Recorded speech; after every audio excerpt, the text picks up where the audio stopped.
A few months ago, I was driving back home to Louisiana after spending a couple of days in Austin. It's a long trip, so I decided to make a quick Instagram story at a gas station before heading out. Not long after, I got a reply from an old high school friend, Tom, someone I hadn't seen in years.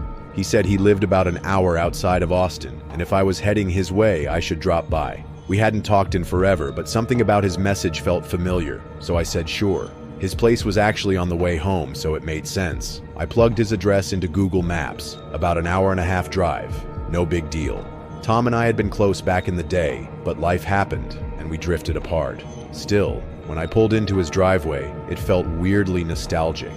His house looked old. Not run down, just worn. The kind of place that creaks when you breathe too loud. It had that chipped wood, musty lodge vibe, like a hunting cabin someone forgot to modernize.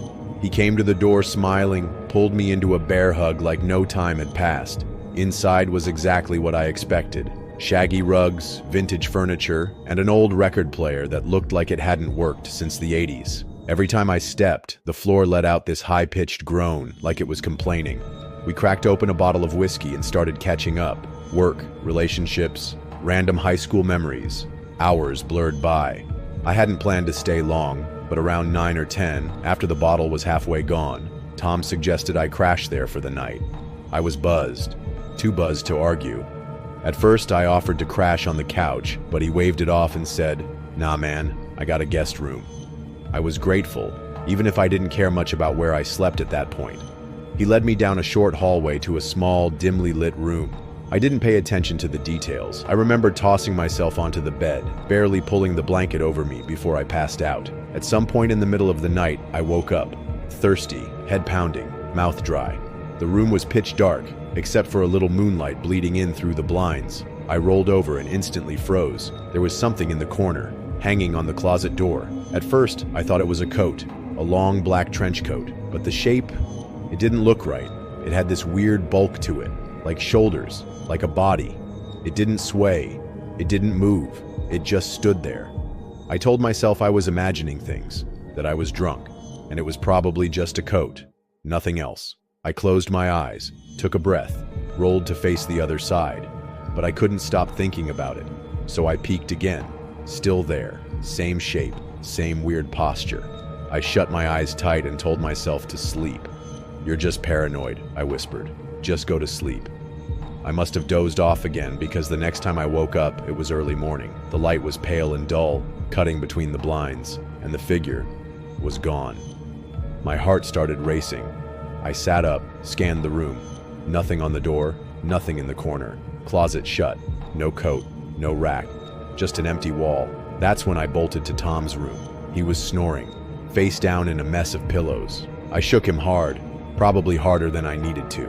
He blinked up at me, eyes red, confused. I whispered, "Dude, the trench coat in the guest room."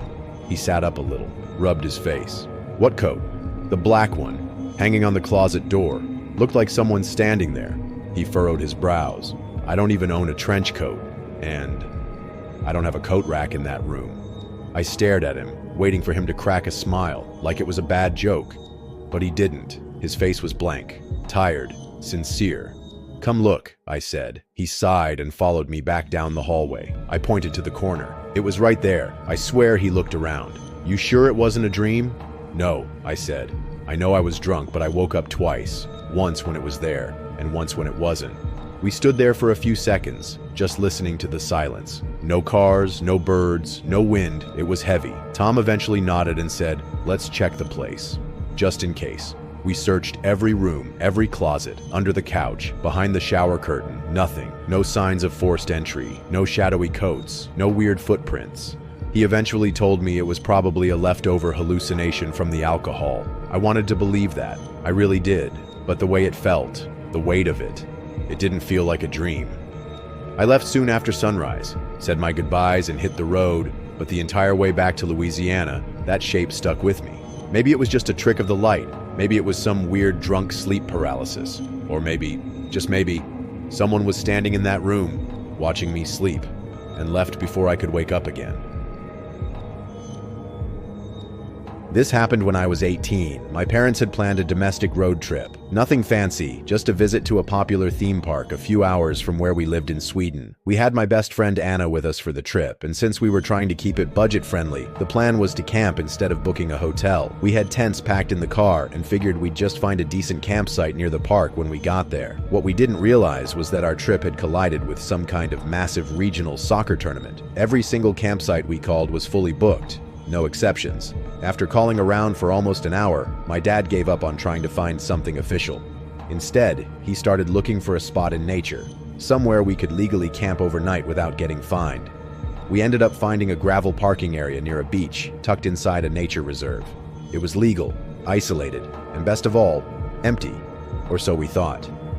When we pulled in, the place was quiet, peaceful actually, surrounded by dense woods with a long path leading to the beach. The sun was starting to set, and the lot was almost empty except for one thing: a beat-up car parked way off to the side. It looked abandoned. Rust spots, flat tire, windows fogged over. No one was in or around it. We figured someone left it there after a hike. Nothing to worry about. My parents pitched their tent next to the car, while Anna and I set ours a few feet away. After struggling with the poles and zippers, we got everything set up and made the inside feel semi-cozy with blankets and snacks. Around 11 p.m., we were lying in our sleeping bags watching dumb YouTube videos on our phones. That's when we heard it. A metallic clank, loud, sharp, echoing from the direction of that abandoned car. We both sat up instantly. The sound didn't repeat, but it was unmistakable. It sounded like metal being dropped on gravel. A second later, we heard another metallic thud, like something being thrown into a trunk. Then, the slam of the trunk lid. The engine roared to life, and the car that had supposedly been sitting there dead sped off, tires crunching gravel, taillights disappearing into the woods. Anna and I looked at each other, frozen. I grabbed my phone and texted a friend who lived nearby, telling him where we were camping. He texted back almost immediately. "Dude, that area is sketchy as hell. Gangs use that beach for drops. People go missing there." That's when the unease turned to fear. We'd picked a random gravel lot in the middle of nowhere, and it just happened to be a known dumping ground for criminal activity. About 10 minutes went by. No more noises. We were just starting to calm down when it happened. A scream. Not just a scream. The kind that rips through your chest and makes your blood run cold. A man's voice coming from deep within the forest. Raw. Desperate. Like someone being killed. Anna grabbed my arm. We stared at each other, neither of us able to say a word. I immediately texted my mom from inside our tent, asking if she heard that. No reply. I called her. She answered, whispering that she and my dad didn't hear anything, but we should try to sleep. I knew she was lying. We lay there, stiff as statues. The air outside had gone dead quiet. Not even the sound of insects. Then, footsteps. Slow, deliberate. Someone was walking around our tents. They circled ours first, gravel crunching under boots. Then they moved toward my parents' tent, then toward our car. We shut off our phones to keep the screens from lighting up the tent. I could hear Anna's breathing, shallow, panicked. Mine wasn't much better. Whoever it was, they weren't talking. They weren't moving quickly, just pacing, watching. Then, out of nowhere, the headlights from a car lit up the tent. It was the same car as before, the beat-up one. It had come back. We both hit the ground, trying to stay low and out of sight. I peeked through the tent's mesh window. The driver slammed the door and took off again, just as fast as he'd arrived. Barely 5 minutes passed before another set of headlights appeared, this time flashing blue and red. A police cruiser tore through the lot, heading in the same direction the other car had gone. Nothing else happened after that. But we were done pretending it was just bad luck. Anna and I grabbed our blankets and bolted to the locked car. We sat in there for hours, wide awake, until we saw the first light of morning. When I finally told my mom everything, her face turned pale. She admitted that she had heard the footsteps, and something else. She said that while the person walked past their tent, she heard breathing. Not regular breathing, heavy, deliberate, like someone standing inches away from the fabric. We packed up and left within minutes. No breakfast, no sightseeing. Later that day, after the theme park, I couldn't let it go. I Googled the name of the nature reserve. That's when I found it.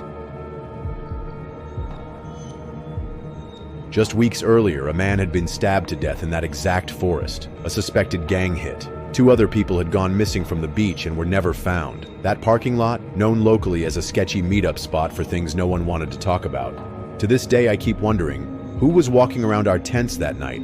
What were they doing with that shovel? And why did the police show up minutes after they left? We were lucky, I think, but not everyone was. When I was 6, there was a night that changed the way I saw my childhood home. I didn't know it at the time, but what happened still sits in the back of my head almost 2 decades later. I had an older brother named Keith, 2 years older than me.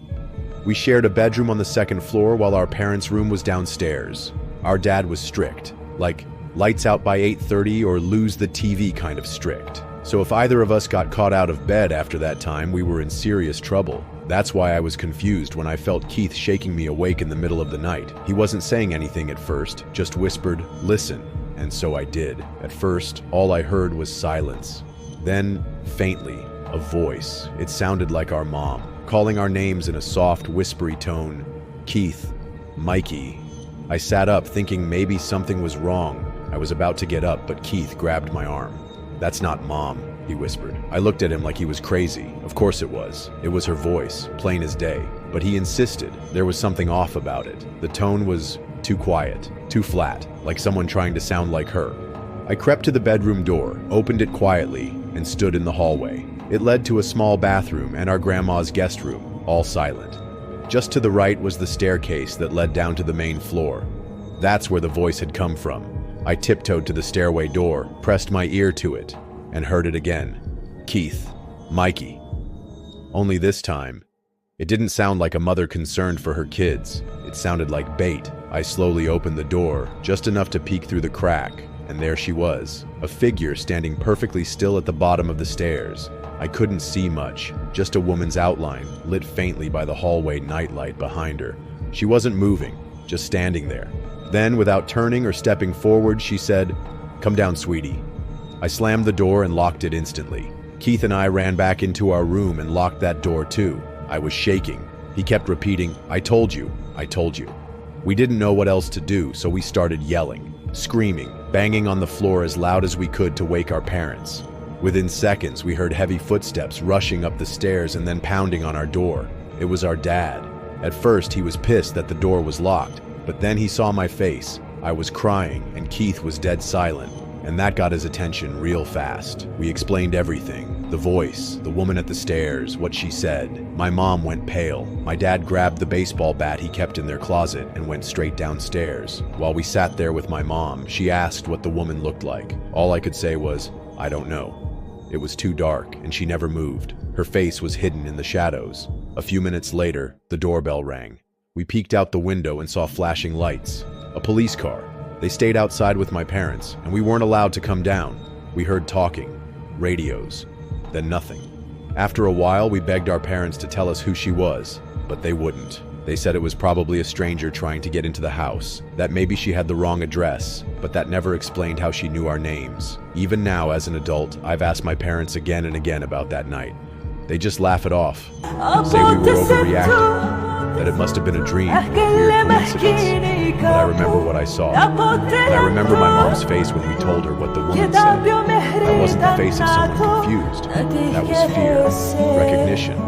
I think they knew exactly who that woman was, and for whatever reason, they've never told us.